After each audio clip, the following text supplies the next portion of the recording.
Time now for today's focus, which continues our look at the US midterm elections, a reshuffle of Senate, certain governors and the entire House of Representatives. As 200 million voters get ready to cast their ballots, our reporters bring us to one state that gives an example of just how sharp the divides are across the country. In Florida, the candidates running for governor represent not just the two major parties, but the widening political differences.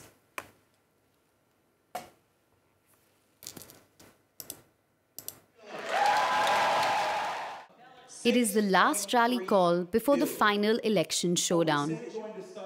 And here at Andrew Gillum's campaign stop in Tampa, the expectations are high.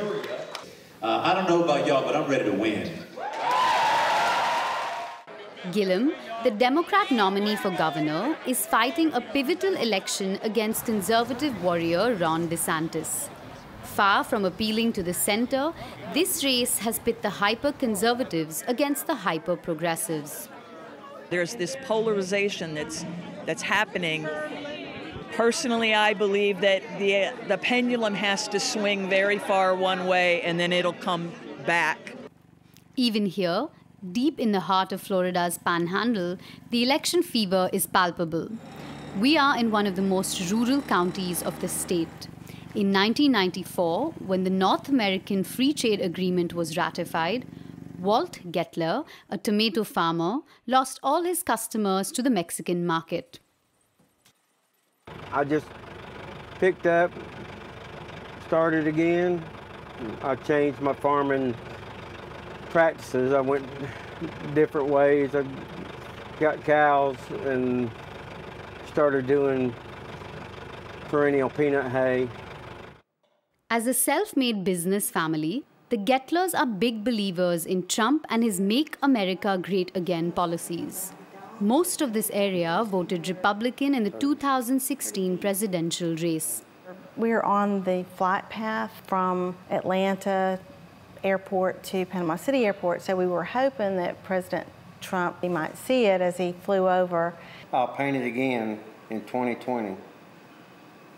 For fans of Trump, the choice of governor is obvious. It will be Republican nominee Ron DeSantis. Because of him being a supporter of Trump, a very highly supporter of Trump, I'm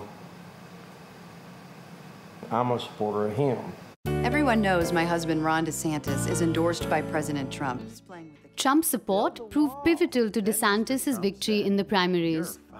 And to that effect, DeSantis is a true champion of what is being called Trumpism in American politics. Ron DeSantis for governor. At Miami University, Florida's governor race lies at the center of all conversations.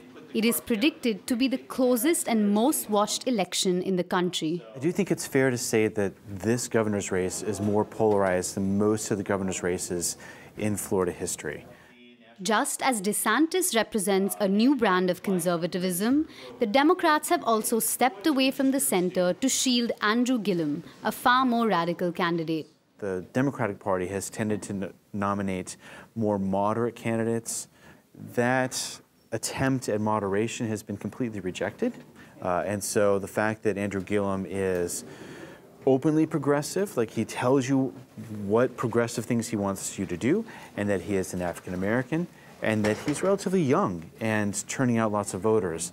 And these are all new things for the Democratic Party in the state of Florida. Gilliam might be a new face for the Democratic Party, but here in Tallahassee, he is well known as the mayor of the capital city of Florida. He has held that office for the last 4 years. And his humble beginnings inspire many local people. Mayor Gilliam, his father was in construction, his mother was a bus driver. So you look at where he came from, look at where he is now. And for what that says to me, and I think what it says for a lot of people, is this is a person who did what he could with what he had and made the most of it, and he continues to do that. Gilliam also has the support of many left-leaning powerhouses like Bernie Sanders and billionaire philanthropist Tom Steyer. Steyer's organization, Next Gen America, is helping canvass for him on the ground. They have already spent more than $5 million on efforts to get him elected. So we're talking to voters where they are. We're going to campus. We're door knocking in communities. We're passing out literature right here to give young people information on Andrew Gillum. Next Gen works with young people who form 52% of the voting population in Florida. They claim to have registered over 50,000 voters in the state. People age 18 to 35 make up the largest portion of the voting bloc, but have historically voted the least. And now that's changing because we're getting all these young people out to vote based on the issues that they care about most. Because historically, young people are progressive. So if we vote and actually come out in the numbers that we have, we can change the landscape of politics in the entire country and Florida.